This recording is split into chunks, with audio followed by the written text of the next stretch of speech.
तो आज हम हार्ट के लेक्चर नंबर 4 में पढ़ेंगे डबल सर्कुलेशन के बारे में कि डबल सर्कुलेशन क्या होता है। अब डबल सर्कुलेशन अगर आपसे कोई पूछे तो नाम से पता चल रहा है डबल सर्कुलेशन का मतलब है कि अगर ब्लड हार्ट में 2 बार सर्कुलेट हो रहा है तो उसको डबल सर्कुलेशन कह रहे हैं। अब 2 बार की ज़रूरत क्या है? अब 2 बार की ज़रूरत ये है, डबल सर्कुलेशन ये इंश्योर करता है कि आपका जो वीनस ब्लड है जिसको आप डीऑक्सीजनेटेड ब्लड कह रहे हैं वो ऑक्सीजनेटेड ब्लड से सेपरेटेड हो, इसलिए 2 बार सर्कुलेशन हो रहा है आपका। ओके, डबल सर्कुलेशन समझ में आ गया। और बाकी अगर आपसे कोई डबल सर्कुलेशन के बारे में पूछता है तो आपको 2 सर्कुलेशन याद आने चाहिए कि double circulation is equals to the pulmonary circulation plus systemic circulation. अब पल्मोनरी सर्कुलेशन को समझने की कोशिश करेंगे। अब जो पल्मोनरी सर्कुलेशन हो रहा है, पल्मोनरी मतलब क्या होता है? लंग्स। सर्कुलेशन मतलब ब्लड का फ्लो, तो यानी कि लंग्स समहाउ कहीं इन्वॉल्व होंगे, तो यहाँ पे इन्वॉल्वमेंट ऑफ लंग्स है। और लंग्स का काम क्या होता है? ऑक्सीजन देना, CO2 को बाहर निकालना, ठीक है, ऑक्सीजन देना। तो यानी कि लंग्स में जो पल्मोनरी सर्कुलेशन उसमें क्या होगा? उसमें डीऑक्सीजनेटेड ब्लड ऑक्सीजनेटेड ब्लड में कन्वर्ट होगा। अब नेक्स्ट देखते हैं सिस्टमिक सर्कुलेशन।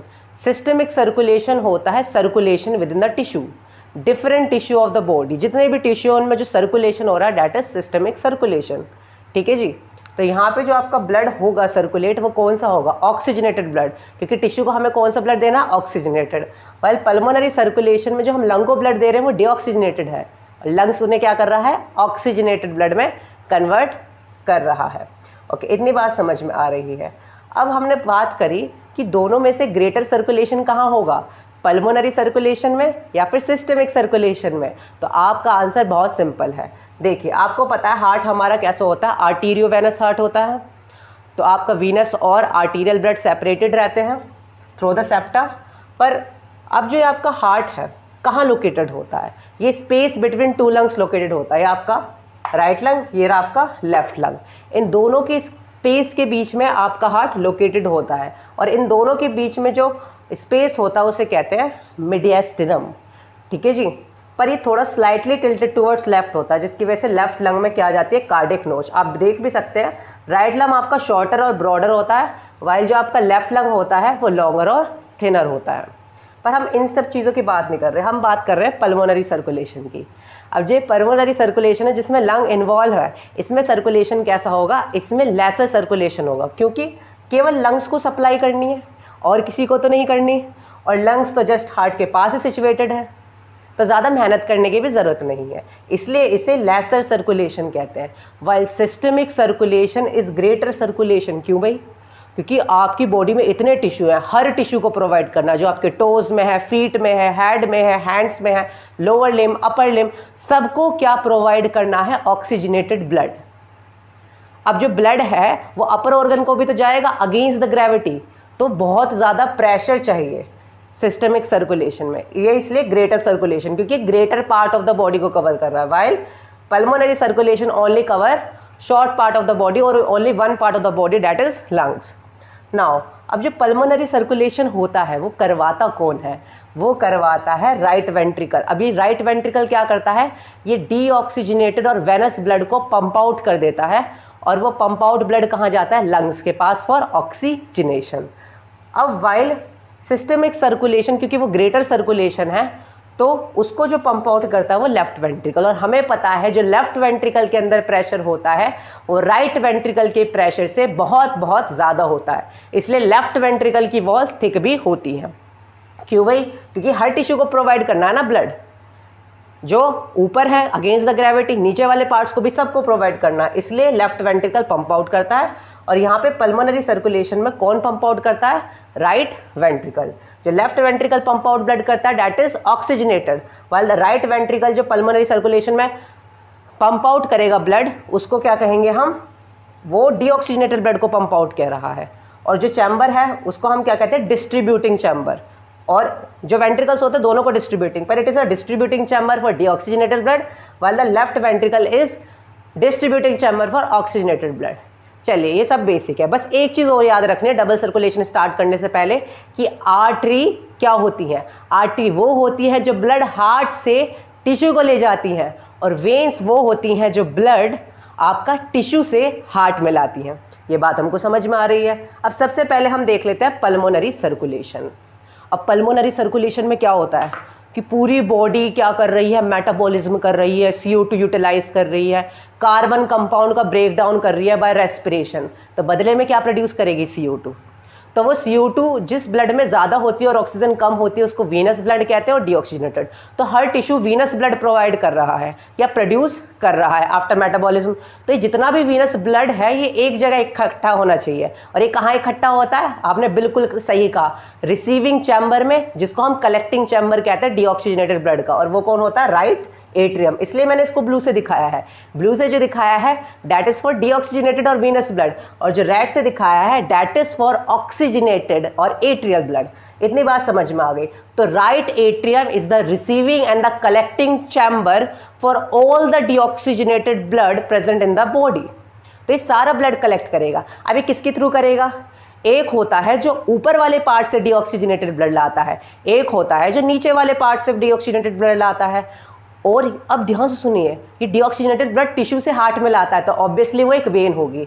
तो आपका जो सुपीरियर वेना कावा होती है, आपकी ये जो सुपीरियर वेना कावा है, ऊपर वाली वेन जो आपको ये दिख रही है, सुपीरियर वेना कावा कहते हैं इसको, क्योंकि ऊपर वाले हिस्से में है। इसका दूसरा नाम है एंटीरियर वेना कावा, और इसको हम प्री कैवल वेन भी कह सकते हैं।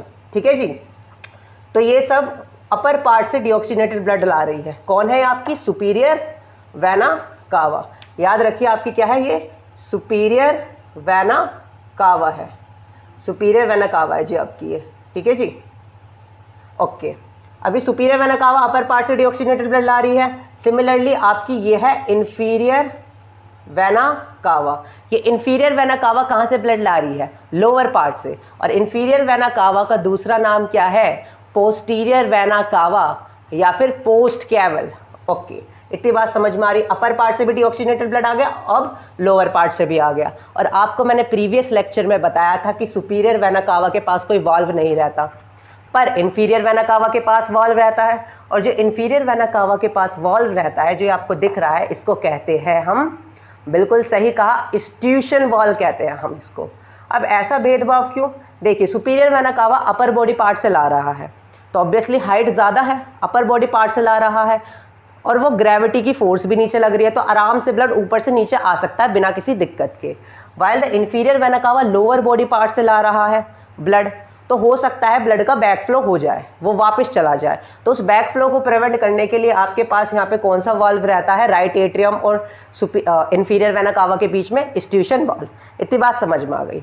तो हमने क्या देखा, सुपीरियर वेना कावा से अपर बॉडी पार्ट से डीऑक्सीजनेटेड ब्लड आ रहा है, इंफीरियर वेना कावा से लोअर बॉडी पार्ट से आ रहा है। अब हार्ट भी तो प्रोड्यूस करेगा, हार्ट का ब्लड आ रहा है कोरोनरी साइनस से, और वो तीनों का तीनों डीऑक्सीजनेटेड ब्लड कहाँ इकट्ठा हो जाता है, आपके कलेक्टिंग और receiving chamber for the deoxygenated blood, that is known as right atrium. अब राइट एट्रियम क्या करेगा, कॉन्ट्रैक्ट करेगा। उस कॉन्ट्रैक्शन की वजह से आपके जो राइट एट्रियम और राइट वेंट्रिकल के बीच में वाल्व होते हैं, जिसको आप क्या कहते हैं, जिसको आप कहते हैं ट्राइकस्पिड वाल्व। वो ट्राइकस्पिड वाल्व आपके क्या हो जाते हैं, ओपन हो जाते हैं। अब ट्राइकस्पिड वाल्व ओपन हो गए तो सारा ब्लड राइट वेंट्रिकल में। अब धीरे धीरे राइट एट्रियम का ब्लड खत्म हो जाता है, प्रेशर कम हो जाता है, और ये वाल्व अगेन बंद हो जाते हैं। अब ये वाल्व बंद हो गए तो ब्लड तो यहाँ जा नहीं सकता, तो ब्लड कहाँ जाता है, ब्लड जाता है यहाँ पर। अब इसको क्या कहते हैं, इसको कहते हैं पल्मोनरी ट्रंक। अब पल्मोनरी ट्रंक में दो हिस्से होते हैं, एक तो लेफ्ट और एक राइट। तो जो पल्मोनरी ट्रंक है it consist of left pulmonary artery और राइट पल्मोनरी आर्टरी।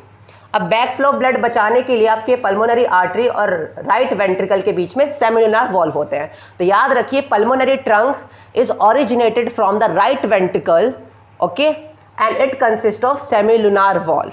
ये बात हमको समझ में आ गई। अब देखिए, अब ये डीऑक्सीजनेटेड ब्लड है, हम टिश्यू को तो नहीं दे सकते, तो हमें इसे ऑक्सीजनेटेड में कन्वर्ट करना है, और वो कौन कर सकता है, लंग्स। ओके, तो इसे ऑक्सीजनेटेड करने के लिए हमें लंग्स तक भेजना पड़ेगा, इसलिए हम हार्ट में लाए हैं। ठीक है जी, ताकि प्रेशर बने और इसे लंग्स तक भेज सकें। अब लंग्स तक जो भेजेगा वो कौन भेजेगा, आर्टरी, क्योंकि हार्ट से टिश्यू तक कौन भेज सकता है, आर्टरी। तो यही एक्सेप्शन आ गया। एक्सेप्शन ये है कि एक लौती ऐसी आर्टरी जो डीऑक्सीजनेटेड ब्लड कैरी करती है, दैट इज पल्मोनरी आर्टरी। तो ये आपकी लेफ्ट पल्मोनरी आर्टरी और ये right pulmonary artery. Left pulmonary artery deoxygenated blood देगी लेफ्ट लंग को, और right pulmonary artery deoxygenated blood देगी राइट लंग को। इतनी बात समझ में आ गई? ओके, हमें इतनी बात समझ में आ गई। अब हर लंग से, ये तो डीऑक्सीजनेटेड हो गया, इसने डीऑक्सीजनेटेड ब्लड दे दिया, कहाँ पे गया? ये लंग्स तक गया। तो इन्होंने क्या करा? CO2 निकाल दी और लंग से क्या ले लिया? लंग्स में जो एल्वेलाई प्रेजेंट है उनसे ऑक्सीजन ले ली। ठीक है जी, कहाँ पर? कैपिलरी पर। ठीक है, ये आपकी कैपिलरीज है। अब ध्यान से सुनिए, जो आपके पल्मोनरी आर्टरी है ये किस में टूटती है? वेन्स में टूटती हैं। अब वेन्स किस में टूटती हैं? छोटे छोटे हिस्से दिख रहे हैं, ये इनको वेन्यूल्स कहते हैं। तो वेन्यूल्स में टूट रही हैं। सिमिलरली आपके क्या है? सॉरी टू से, क्योंकि आर्टरी है ना, एक्सेप्शन है, तो किस में टूटेगी? ये आर्टरी है तो ये आपकी आर्ट्रियोल्स में टूटेगी, और ये आपके क्या है? वेन्यूल्स हैं। ये भी एक एक्सेप्शन है। एक लौती वेन जो ऑक्सीजनेटेड ब्लड कैरी करती है कहाँ से? लंग से हार्ट तक, वो है पल्मोनरी वेन, क्योंकि वेन ही तो कैरी कर सकती है हार्ट तक ब्लड, आर्टरी तो नहीं कर सकती। टिश्यू से हार्ट तक केवल वेन कैरी कर सकते। तो एक और एक्सेप्शन जो खाली ऑक्सीजनेटेड ब्लड कैरी करती है, एक लौती वेन, उसको कहते हैं पल्मोनरी वेन। तो अब पल्मोनरी वेन आपकी राइट लंग में भी और लेफ्ट लंग में भी है। तो 2 पल्मोनरी वेन होती है आपके लेफ्ट लंग में और 2 पल्मोनरी वेन होती हैं राइट लंग में। अब ये पल्मोनरी वेन दिख रही है, ये इनके क्या है? पल्मोनरी वेन के वेन्यूल्स हैं। वो पल्मोनरी वेन में ऑक्सीजन आ जाएगा और ये ऑक्सीजनेटेड ब्लड आ रहा है। मैंने कहा ना 2 पल्मोनरी वेन है, तो 2 पल्मोनरी वेन से यहाँ ऑक्सीजनेटेड ब्लड आ रहा है। अब ये देख रहे हैं 2 पल्मोनरी वेन, ये कहाँ ओपन होंगी? ये ओपन होंगी, ये 2 ओपनिंग दिख रही हैं, ये 2 ओपनिंग आ रही है राइट लंग से। और लेफ्ट लंग में भी तो से क्या आ रहा है? लेफ्ट लंग से क्या आ रहा है? लेफ्ट पल्मोनरी वेन आ रही है, वो भी ऑक्सीजनेटेड ब्लड लेके आ रही है, उसकी 2 ओपनिंग ये रही। तो यानी कि लेफ्ट एट्रियम में ऑक्सीजनेटेड ब्लड कौन ला रहा है? Pulmonary vein. और कितनी है? 4 पल्मोनरी वेन है, 2 लेफ्ट लंग से आ रही हैं और 2 राइट लंग से आ रही हैं। ये ओपनिंग आपको दिख रही है। अब क्या करेगा? लेफ्ट एट्रियम कॉन्ट्रैक्ट करेगा, जिसकी वजह से यहाँ पे जो वाल्व होते हैं लेफ्ट एट्रियम और लेफ्ट वेंट्रिकल के बीच में, जिन्हें बाइकस्पिड या मिट्रल वाल्व कहते हैं, वो ओपन हो जाएंगे। फिर जब सारा ब्लड लेफ्ट वेंट्रिकल में आ जाएगा तो ये वाल्व क्या हो जाएंगे? क्लोज, क्योंकि प्रेशर बचा ही नहीं। अभी लेफ्ट वेंट्रिकल से कहाँ जाएंगे? अभी वाल्व क्यों क्लोज होते हैं आपको पता ही है, ताकि बैक फ्लो ना हो जाए ब्लड का वापस। अभी लेफ्ट वेंट्रिकल से देख रहे हैं कहाँ जा रहे हैं? ये लेफ्ट वेंट्रिकल से सेमी लूनार वॉल्व इन्हें गाइड कर रहा है, और कहाँ जा रहे हैं? एरोटा में जा रहे हैं। कहाँ जा रहे हैं? एरोटा में जा रहे हैं। और यहाँ पे कौन से वॉल्व है? एरोटिक सेमी लूनार वॉल्व है, तो एरोटा में जा रहे हैं। अब जो एरोटा ऊपर जाती हुई दिख रही है, इसको क्या कहते हैं? Ascending aorta. असेंडिंग एरोटा भी 2 आर्टरी से बनती है, आपकी राइट और लेफ्ट कोरोनरी आर्टरी। अब असेंडिंग एरोटा और किस में टूट रही है? असेंडिंग एरोटा ऑर्टिक आर्चिस में। 3 ऑर्टिक आर्चिस दिख रहे हैं आपको, ये 3 ऑर्टिक आर्चिस में टूट रही है, और फिर ये नीचे जा रही है, हार्ट के पीछे से होते हुए नीचे जा रही है। हाँ जी, ये नीचे जा रही है, इसलिए इसको क्या कह रहे हैं? इस वाले पार्ट को डिसेंडिंग एरोटा। तो ध्यान से सुनिए, आपकी जो एरोटा है ये किस किस में टूटी है? Ascending descending aorta plus 3 aortic arches. अभी डिसेंडिंग एरोटा से आपका क्या जा रहा है? ऑक्सीजनेटेड ब्लड जा रहा है, और कौन पंप कर रहा है उसको? Left ventricle. तो लेफ्ट वेंट्रिकल से जो एरोटा अराइज हुआ है वो आपका ब्लड, ऑक्सीजनेटेड ब्लड कहाँ पहुँचाएगा? हर टिश्यू को पहुँचाएगा। किसको पहुँचाएगा? हर टिश्यू को। तो अभी आपने देखा कि अभी तक जो मैंने बताया था वो था पल्मोनरी सर्कुलेशन। कहाँ से कहाँ तक? दोबारा रिवाइज कर देता हूँ। Inferior vena cava, superior vena cava. Superior vena कावा अपर बॉडी पार्ट से डीऑक्सीजनेटेड ब्लड ला रही है, inferior vena cava lower body part से डीऑक्सीजनेटेड ब्लड ला रही है। सारे के सारे राइट एट्रियम में आ रहे हैं, राइट एट्रियम से राइट वेंट्रिकल जा रहे हैं थ्रू ट्राइकस्पिड वाल्व। फिर वो राइट वेंट्रिकल से कहाँ जा रहे हैं? पल्मोनरी ट्रंक, यानी कि लेफ्ट पल्मोनरी आर्टरी और राइट पल्मोनरी आर्टरी, और वहाँ से ऑक्सीजनेटेड कैसे होके आ रहे हैं? राइट पल्मोनरी वेन और left pulmonary vein. 2 left pulmonary vein और 2 राइट पल्मोनरी वेन, तो 4 पल्मोनरी वेन ऑक्सीजनेटेड ब्लड कहाँ पे लाती हैं? लेफ्ट एट्रियम तक। यहाँ तक आपका था पल्मोनरी सर्कुलेशन। कहाँ से कहाँ तक? आपका ये राइट वेंट्रिकल से लेकर लेफ्ट एट्रियम तक क्या हो गया? आपका सारा पल्मोनरी सर्कुलेशन हो गया। अब लेफ्ट एट्रियम से आपका ब्लड कहाँ आया? लेफ्ट वेंट्रिकल में, फिर वो एरोटा में गया, और एरोटा से वो सारे टिश्यू में चला गया। अब जब ये टिश्यू में जाएगा तो हम क्या कह रहे हैं उसे? एरोटा फर्दर टूट रहा है, डिसेंडिंग एरोटा फर्दर टूट रहा है, सिस्टमिक आर्टरी। ठीक है जी। और सिस्टमिक आर्टरी में क्या हो रहा है? ये टिश्यू जो है, अब ये टिश्यू को ऑक्सीजन प्रोवाइड कर रहा है और बदले से टिश्यू से CO2 ले रहा है। अब ये जो CO2 ले रहे हैं उनको क्या कहते हैं? Systemic when. अगेन जो सिस्टमिक आर्टरी है सिस्टमिक आर्ट्रियोल्स में टूट रही है, और जो सिस्टमिक वेन है ये सिस्टमिक वेन्यूल्स में, और दोनों को क्या कहना है? सिस्टमिक कैपिलरीज कह रहे हैं। अब यहाँ से ऑक्सीजनेटेड ब्लड डीऑक्सीजनेटेड में कन्वर्ट होगा, और ये वापस इन्फीरियर वेना कावा कहाँ ले जाएगी, राइट एट्रियम में। तो यहाँ से लेकर यहाँ तक आपका क्या था, systemic circulation from left ventricle, जहाँ से ऑक्सीजनेटेड ब्लड ले रहे हैं और डीऑक्सीजनेटेड ब्लड में कन्वर्ट हो रहा है बाय टिश्यू, और कहाँ आ रहा है, राइट एट्रियम में। इसको हम कह रहे हैं सिस्टमिक सर्कुलेशन। अच्छा, आपको ये बात समझ में आ गई, पर आप ये बात ध्यान से सुनिएगा कि पल्मोनरी सर्कुलेशन में तो लंग्स इन्वॉल्व है, पर सिस्टमिक सर्कुलेशन में क्या क्या इन्वॉल्व है, बहुत कुछ। अब ये डिसेंडिंग अरोटा है, ये फर्दर बहुत सारी आर्टरीज में टूटती है, क्योंकि मैंने आपको पिछले लेक्चर में बताया था aorta is the largest artery and vena cava is the largest when. अब जो ये आपकी आर्टरी है दैट इज डिसेंडिंग एरोटा या एओटा, ये आपकी फर्दर और आर्टरीज में टूटती हैं। फॉर एग्जाम्पल, अगर इसे ब्लड सर्कुलेट करना है लिवर को, ठीक है जी, लिवर वाले पार्ट को हमें ब्लड सर्कुलेट करना है, तो आपके पास हेपेटिक आर्टरी होगी और उसको क्या कहेंगे, hepatic circulation, which is a type of systemic circulation, क्योंकि सिस्टमिक सर्कुलेशन में तो हर टिश्यू इन्वॉल्व है। अब मान लो यही आपकी डिसेंडिंग अरोटा फर्दर टूट रही है आर्टरी किसमें, किडनी को सप्लाई करने के लिए, तो उसे रीनल आर्टरी कहेंगे। ठीक है जी, अब इतनी बात समझ में आ रही है, तो अलग अलग हिस्सों में अलग अलग चीज़ों में टूटेगी। ओके, अभी हम ये बात समझ में आ गई है। अब देखिए, ये तो हो गया डिसेंडिंग अरोटा किसको सप्लाई कर रही है ऑक्सीजनेटेड ब्लड, आपके लोअर बॉडी पार्ट्स को। अब ये डिसेंडिंग अरोटा होती है ना, दो पार्ट में टूटती है, एक तो होता है थोरैसिक और एक होता है एब्डोमेन। तो यानी कि थोरैसिक रीजन में जो हार्ट और ये लीवर, पैंक्रियाज, इंटेस्टाइन, स्प्लीन ये सब प्रेजेंट है, इनको ऑक्सीजनेटेड ब्लड प्रोवाइड कर रही है और लोअर लिम्स को कर रही है। पर अपर को कौन कर रहा है, अभी अभी तो बताया आपके 3 ऑर्टिक आर्चेस होते हैं, इसको कहते हैं ब्रैंकियोसेफेलिक। ब्रैंकियोसेफेलिक का मतलब, ब्रैंकियो मतलब आर्म्स, सफेलिक मतलब हेड, यानी कि आर्म्स को ब्लड सप्लाई करेगा और हेड को ब्लड सप्लाई करेगा। अच्छा, इतनी बात समझ में आ गई। दूसरी आपकी लेफ्ट कॉमन कैरोटोइड। ये लेफ्ट कॉमन कैरोटोइड आपको ऑक्सीजनेटेड ब्लड कहाँ सप्लाई करती है, ये ऑक्सीजनेटेड ब्लड सप्लाई करती है जी आपको फेस को और ब्रेन को। नेक्स्ट है आपकी लेफ्ट सबक्लेवियन वेन, ये आपकी आर्म्स को, नेक को ये आपका ऑक्सीजनेटेड ब्लड सप्लाई करती है। अब आप देखिए कि जो आपका ब्रैंकियोसेफेलिक है, जो आर्म्स और हेड को सप्लाई कर रहा था, वो फर्दर किस में टूटता है, वो फर्दर टूटता है राइट सबक्लेवियन आर्टरी और राइट कॉमन कैरोटोइड आर्टरी। अब जो कैरोटोइड है, राइट कॉमन कैरोटोइड फर्दर टूट रही है, वो हमें डिस्कस नहीं करना इंटरनल और एक्सटर्नल में। तो राइट और left common carotid artery, they are supplying blood to face, they are supplying blood to brain.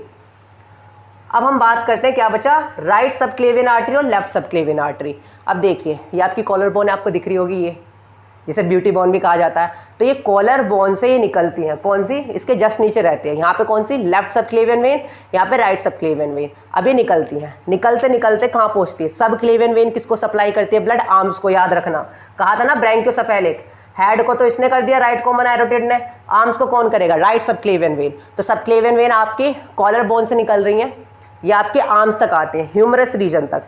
तो जब ये आपकी राइट सबक्लेवियन और लेफ्ट सबक्लेवियन टूटती है एक्सिलरी आर्टरी में। अब एक्सिलरी आर्टरी जब एक्सटेंड होती है तो उसे ब्रैंकियल आर्टरी कह देते हैं यहाँ तक, ठीक है, ब्रैकियल आर्टरी कह देते हैं। अब ब्रैकियल आर्टरी जैसे ह्यूमरस खत्म होता है, यहाँ पे आपकी कौन सी बोन आती है, रेडियस, और यहाँ पे आती है अल्ना। तो यहाँ पे एक रेडियल आर्टरी बनती है और एक अल्नर आर्टरी बनती है, ये इन सबको ऑक्सीजनेटेड ब्लड प्रोवाइड करती है। सिमिलरली ऊपर आपका क्या है, सुपीरियर वेना कावा, वो किस में टूटती है, ulnar when, radial when, similar जैसे आर्टरी टूट रही हैं, और कैपिलरीज बनाती हैं और ब्लड का एक्सचेंज होता रहता है। तो इन जनरल मैं आपको क्या बताने की कोशिश कर रहा हूँ, इन जनरल मैं आपको ये बताने की कोशिश कर रहा हूँ कि डबल सर्कुलेशन हो कैसे रहा है। आपको जो इंपॉर्टेंट पॉइंट याद रखना है, ये डबल सर्कुलेशन इंश्योर करता है ऑक्सीजनेटेड और डीऑक्सीजनेटेड ब्लड ना मिले। ठीक है जी, 2 तरीके का होता है, पल्मोनरी और सिस्टमिक। सिस्टमिक सर्कुलेशन में सारे टिश्यू का सर्कुलेशन होता है, किडनी में हो रहा तो उसको रीनल सर्कुलेशन, लिवर में हो रहा तो उसे हेपेटिक सर्कुलेशन। ठीक है जी, ठीक है। और अगर हार्ट में ही हो रहा है तो उसको क्या कहेंगे, कोरोनरी सर्कुलेशन कहेंगे। ठीक है जी, पर पल्मोनरी सर्कुलेशन केवल लंग्स में हो रहा है। पल्मोनरी सर्कुलेशन का काम क्या है, to convert deoxygenated blood into oxygenated, और सिस्टमिक सर्कुलेशन का काम क्या है, to provide nutrients and oxygen to the tissue. अब एक बार पूरा फ्लो चार्ट रिवाइज करवा देता हूँ आपको। Inferior vena cava, superior vena cava, deoxygenated blood ला रही हैं अपर बॉडी पार्ट्स और लोअर बॉडी पार्ट्स रिस्पेक्टिवली। कहाँ, और कोरोनरी साइनस से भी डीऑक्सीजनेटेड ब्लड आ रहा है, जो हार्ट का डीऑक्सीजनेटेड ब्लड है। ठीक है जी, वो सारा का सारा राइट एट्रियम में आ रहा है। ठीक है, तो मानो टिश्यू से डीऑक्सीजनेटेड ब्लड राइट एट्रियम में आया, राइट एट्रियम से वो राइट वेंट्रिकल में गया through tricuspid valve, right ventricle से अब हार्ट से ले जा रहे हैं लंग्स तक, तो कौन होगी? वेन। कौन सी? Pulmonary vein. Exception, sorry pulmonary artery. Heart से टिश्यू तक ले जा रहे हैं ना, तो सबसे पहले आपका डीऑक्सीजनेटेड ब्लड आया राइट एट्रियम में, वहां से गया राइट वेंट्रिकल से, फिर पल्मोनरी आर्टरी ले गई उसको लंग्स तक, लंग से ब्लड ऑक्सीजनेटेड होके कहाँ आया? लेफ्ट एट्रियम में, लेफ्ट एट्रियम से लेफ्ट वेंट्रिकल, लेफ्ट वेंट्रिकल से एरोटा, और एरोटा ने ब्लड कर दिया पूरा सर्कुलेट सारे टिश्यू को, और फिर ये साइकिल दोबारा स्टार्ट हो जाती है डीऑक्सीजनेटेड ब्लड कलेक्ट करने की। तो याद रखिए पल्मोनरी सर्कुलेशन में राइट वेंट्रिकल से ब्लड क्या होता है? पंप होता है डीऑक्सीजनेटेड ब्लड, तो पल्मोनरी आर्टरी, और वो लंग्स में ऑक्सीजनेटेड होता है, फिर वो वापस किस में आता है? लेफ्ट एट्रियम में। यहाँ तक है आपका पल्मोनरी सर्कुलेशन। वह लेफ्ट वेंट्रिकल से ऑक्सीजनेटेड ब्लड टिश्यू को जाता है और फिर कलेक्ट हो जाता है राइट वेंट्रिकल में। यह है आपका सिस्टमिक सर्कुलेशन। होप्स आपको ये वीडियो समझ में आई होगी। Thank you for watching. अब मिलते हैं नेक्स्ट वीडियो में।